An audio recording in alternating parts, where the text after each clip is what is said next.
Bien, hoy vamos a continuar con el laboratorio 2 de anatomía, que es el laboratorio sobre esqueleto axial y esqueleto apendicular. El esqueleto humano se divide en dos grandes partes. ¿Te acuerdas? Si los huesos están ubicados en el eje central del cuerpo, entonces serán los huesos que constituyen el esqueleto axial.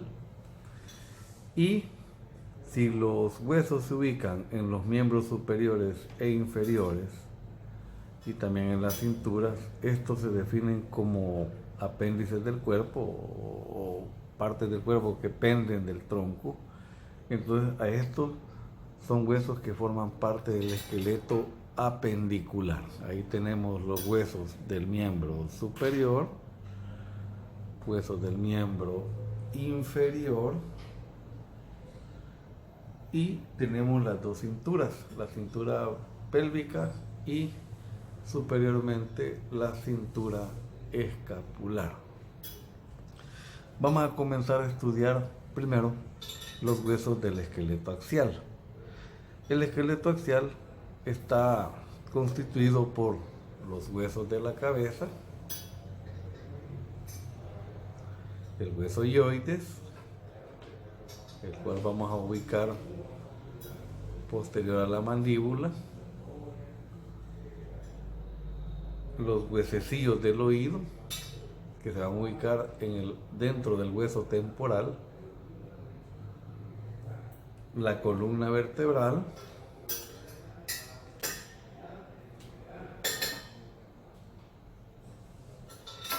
costillas,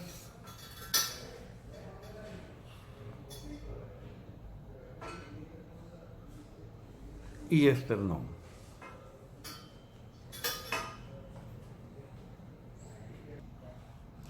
Bien, los huesos de la cabeza.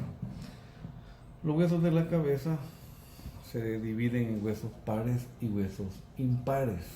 Y también se dividen en dos grandes grupos, que son los huesos craneales propiamente dicho y los huesos faciales, que son los huesos que van a estar en la parte anterior de la cabeza. Vamos a comenzar con los huesos craneales, que son los que forman la bóveda craneana, que es la que protege al encéfalo. Y vamos a comenzar con los huesos craneales impares. Vamos a comenzar describiendo este hueso, que es el hueso frontal, el que ven ustedes acá de un color verde limón. Luego tenemos otro hueso craneal impar, que es este que ven acá de color rojo, que es el hueso occipital. Tenemos un tercer hueso craneal impar, que es este que ven de color verde perico, digamos, esto, que es el hueso esfenoides, pueden ver acá. Y internamente, en el interior del cráneo, el hueso esfenoides se va a ubicar en esta zona de acá, en la fosa craneal media. Y el último hueso craneal impar, que sería este que vemos acá, que se llama hueso etmoides. Lo podemos ver acá y lo podemos ver acá también formando parte del tabique. Luego tenemos los huesos craneales pares. Aquí vamos a tener estos que se ven acá de color azul, que son los huesos parietales. Y tenemos acá en esta vista lateral, vamos a tener este de color amarillo, que es el hueso temporal. Vamos a tener uno a cada lado. Luego vamos con los huesos faciales. Vamos a comenzar con los huesos faciales impares. Uno de ellos es el vómer, que lo vamos a ubicar acá, formando parte del tabique nasal. También lo podemos ver acá, este de color rosado. Y el otro hueso facial impar, que es la mandíbula. Aquí lo podemos ver aisladamente. En él podemos reconocer que tiene un cuerpo,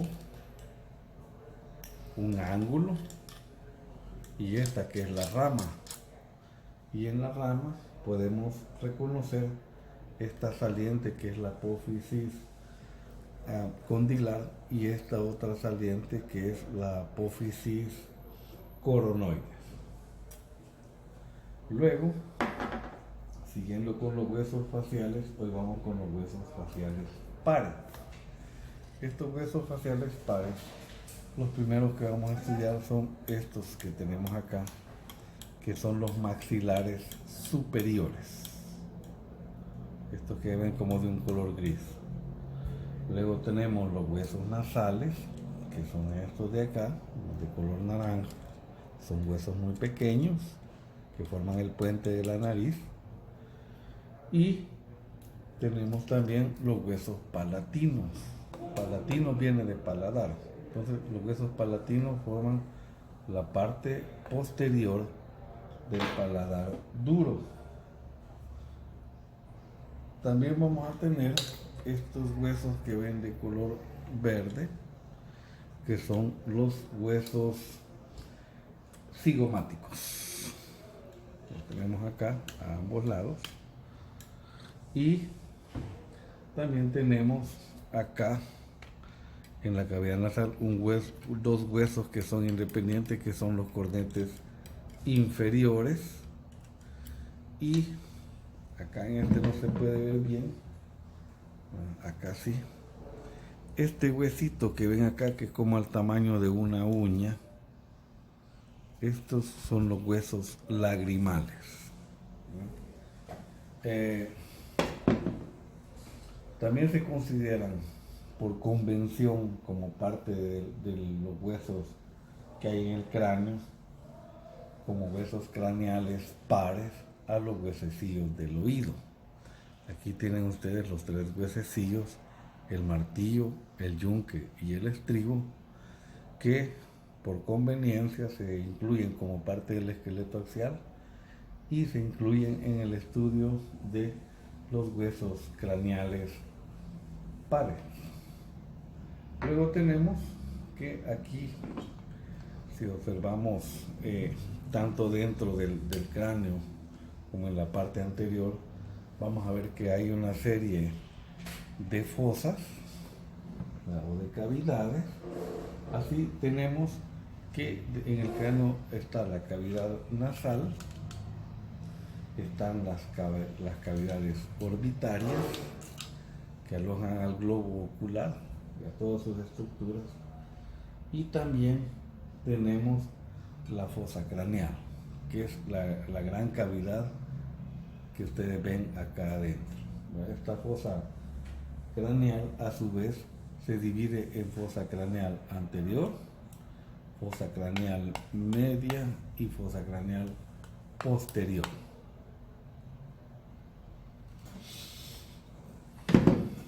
También, como parte del esqueleto axial, tenemos al hueso hioides, que es un hueso independiente que no articula con ningún otro hueso.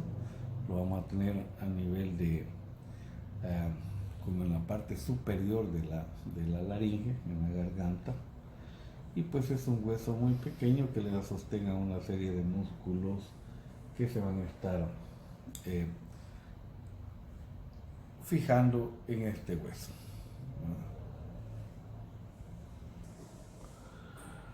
Hoy vamos con los huesos de la columna vertebral. En esta columna, que es una estructura formada por muchos huesos, vamos a reconocer en un esqueleto articulado, vamos a ver que esta columna se divide en 5 regiones. De arriba hacia abajo tenemos que las primeras 7 vértebras conforman la región cervical. Luego tenemos las siguientes 12 vértebras que van a conformar la región torácica o dorsal.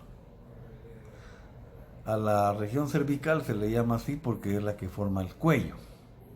Y la región torácica porque son las que articulan con las costillas para formar el tórax.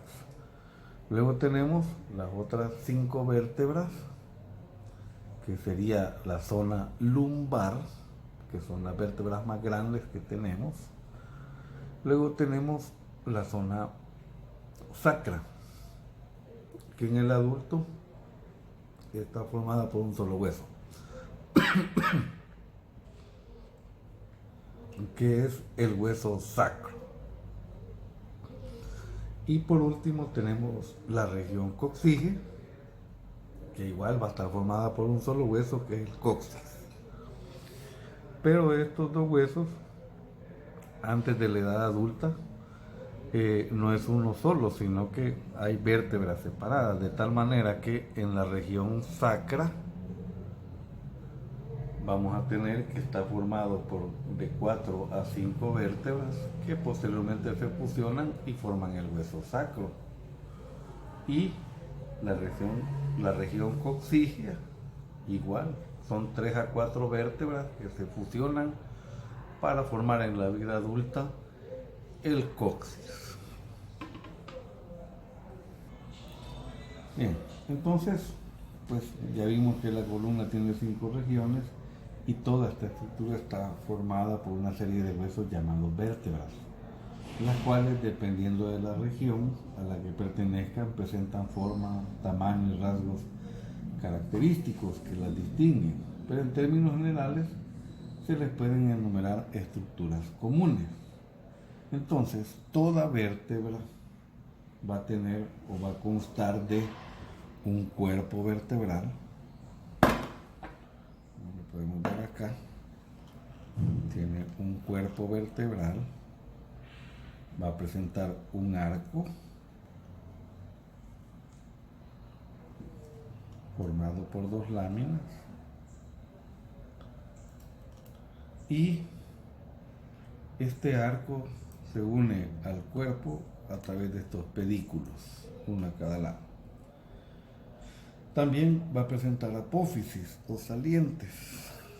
Tenemos aquí 2 apófisis que son transversas, una apófisis que es la apófisis espinosa. Aquí tenemos apófisis articulares superiores, que son 2, y en la parte inferior 2 apófisis articulares inferiores.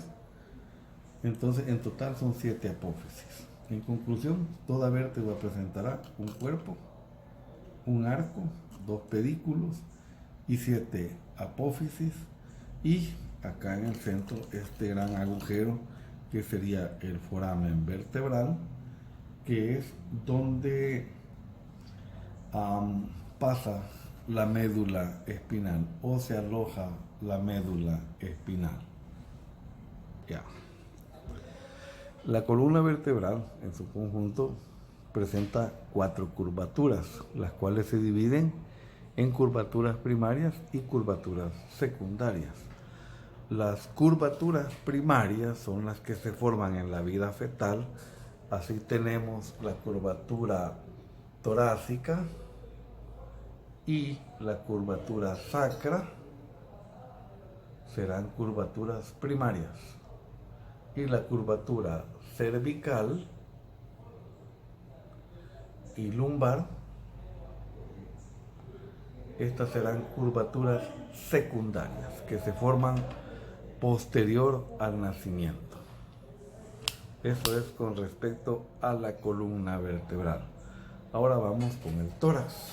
El tórax pues, es una caja o jaula formada por un hueso que se ubica anteriormente, que es el hueso esternón,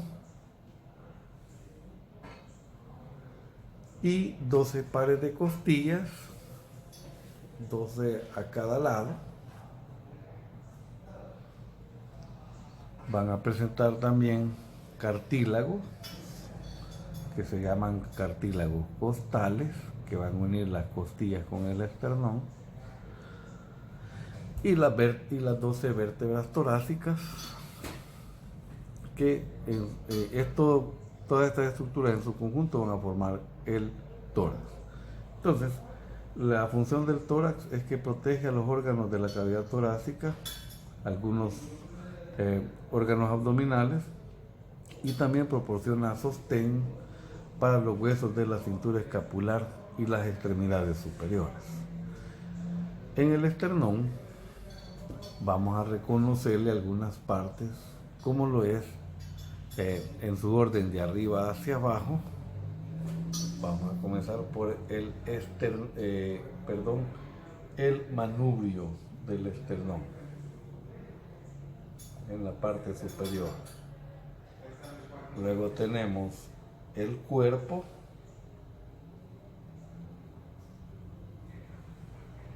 el ángulo esternal o de Lewis